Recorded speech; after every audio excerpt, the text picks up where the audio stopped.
Hello everyone, this is Prince Garg, and today's video we are going to solve the most easiest problem from JEE Advanced 2022. So let's begin with. So here is a mathematics question from definite integral.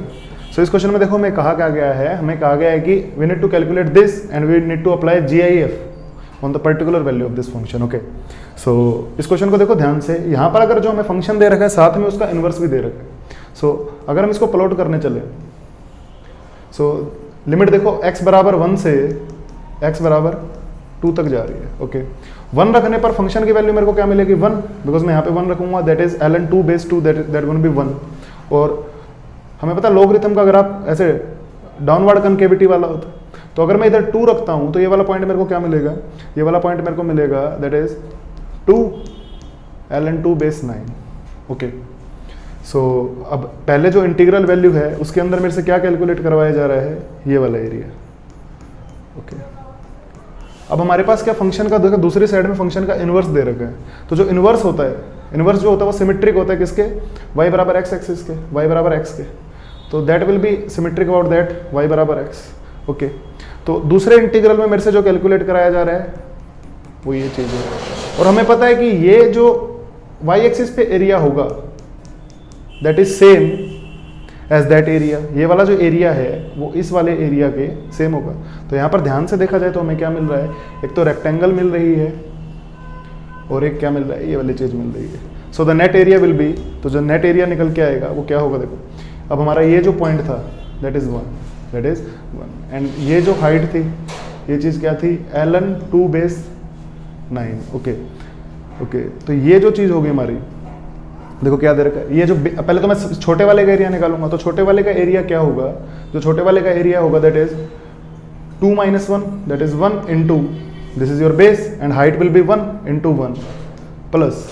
अब जो मेरे पास बड़ी वाली rectangle है इसका area क्या होगा, देखना इसका एरिया होगा ln 2 बेस 9, ln 2 बेस 9 जो पूरी हाइट है -1 multiply by this width. Okay, and that width going to be 2. So let us try to calculate this. 1 into 1 that is 1 plus ln 2 base 9 minus 1 into 2. Okay. So ये कुछ 8 plus something होगा. ध्यान से देखना इसको मैं अगर 8 मान लेता हूँ, मान लो सपोज ये 8 है, तो that result going to be 3 and 3 minus 1 is 2. Okay, तो ये स्लाइटली ग्रेटर देन 8 होगा. स्लाइटली ग्रेटर देन क्या होगा, ये 8 होगा. तो यहाँ से ये वाला फंक्शन स्लाइटली ग्रेटर देन 4 होगा और ये वाली चीज स्लाइटली ग्रेटर देन 5 होगी. तो area is slightly greater than 5, hence greatest integer 5 will be 5 point something will be 5. So the correct result for this answer is 5. Okay, so that is the easy one. Let us try next one.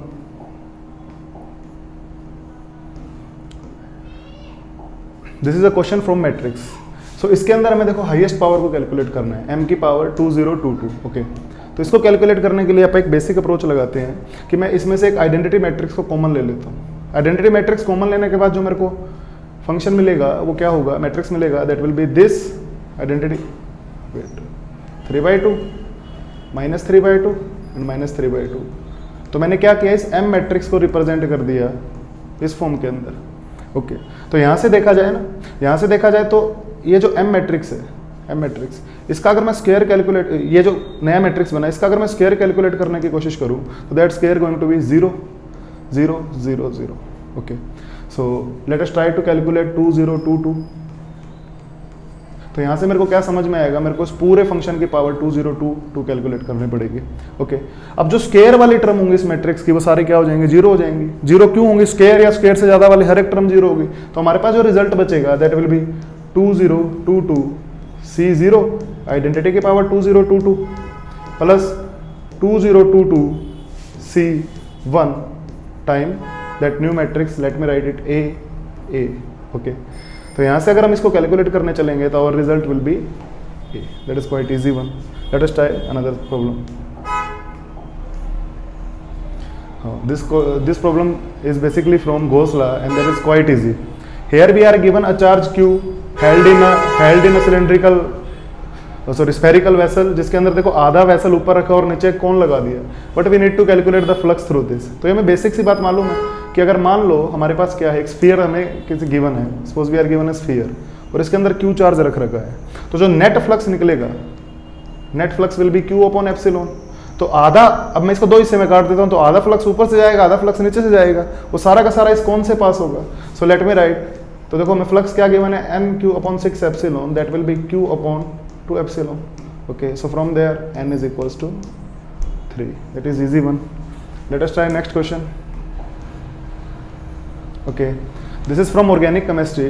तो देखो बहुत basic से reagents दे रखे हैं और हमें इनको use करना है। तो देखो सबसे पहले तो ओजोनोलिसिस दे रखे हैं, जिससे ये वाला बॉन्ड टूट के हमें 2 मॉलिक्यूल ऐसे दे देगा। ओके, 2 मॉलिक्यूल ऐसे मिले।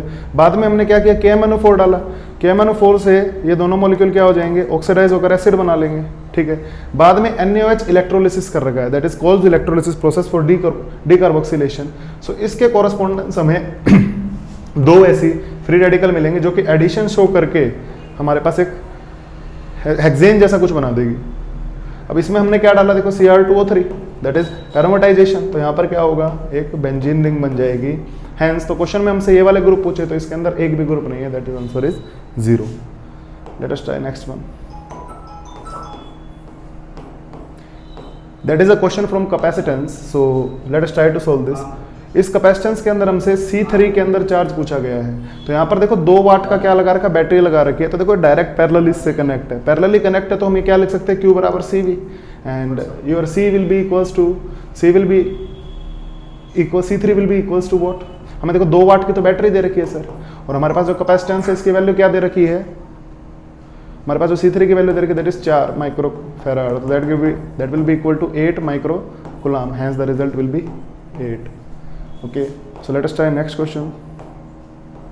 So here is a question from inorganic chemistry. देखो बहुत सिंपल स्टैंडर्ड रिएक्शंस है इस क्वेश्चन के अंदर, जिसमें हमें क्या गिवन है, हमें H2O2 प्रोड्यूस करना है। H2O2 प्रोड्यूस करने के लिए हमें सिंपल पेरोक्साइड की आवश्यकता, पेरोक्साइड को प्रोड्यूस करने के लिए सिंपल पेरोक्साइड की आवश्यकता होगी।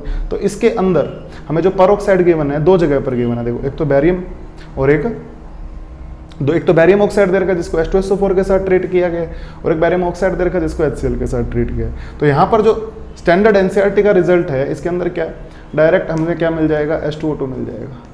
ओके, तो इसके साथ तो हम क्या जाएंगे, Q ऑप्शन के साथ जाएंगे। अब देखो नेक्स्ट ऑप्शंस के अंदर हमें क्या दे रखा है, suppose let me try to get CaCO3। तो बहुत स्टैंडर्ड रिएक्शन है, देखो MgHCO3 that is magnesium bicarbonate reacts with calcium hydroxide, the select line. So यहाँ से हमें जो चीज़ मिलती है that will be CaCO3 plus MgOH2 hence इसके साथ हमारा ऑप्शन क्या निकल के आता है, P निकल के आता है। थर्ड रिएक्शन के अंदर हमें से क्या पूछा गया है, BaCl2 कैसे बनेगा। तो जो BaCl2 हमारा बनता है, BaCl2 के लिए देखो यही रिएक्शन बचती है सिर्फ हमारे पास, तो ये रिजल्ट जाएगा हमारा S के साथ, एंड ऊपर वाला रिजल्ट जाएगा R के साथ। तो correct option will be, correct option is option number 4। सो ये वो क्वेश्चंस है जो काफ़ी आसानी से कोई भी कर सकता था। And thank you so much.